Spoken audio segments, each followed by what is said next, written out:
खासदार सुप्रिया सुळेंनी कोकाटेंच्या खातेबदलावरून टीका केली आहे। कोकाटेंना विधिमंडळात रमी खेळल्याचं बक्षीस देत त्यांना क्रीडा आणि युवक कल्याणचं खातं देणं यासारखा दुसरा क्रूर विनोद नाही, अशी टीका खासदार सुप्रिया सुळे यांनी केली आहे। तर सरकारनं माणिकराव कोकाटे यांचा राजीनामा घेऊन राज्याची प्रतिष्ठा जपण्याचं काम करावं, अशी मागणी देखील त्या करत आहेत।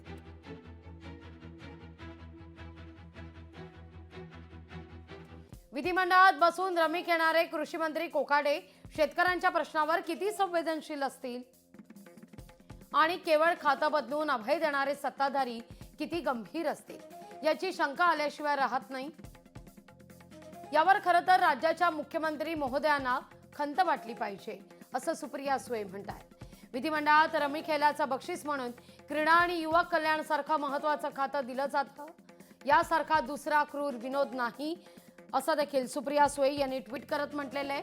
मुख्यमंत्री महोदयांना माझी विनंती आहे, कोकाटे यांचा राजीनामा घेऊन राज्याची प्रतिष्ठा जपण्याचं काम करावं, असं सुप्रिया सुळे म्हणतात। लोकशाही मराठी ऐका, पहा, जागरूक रहा।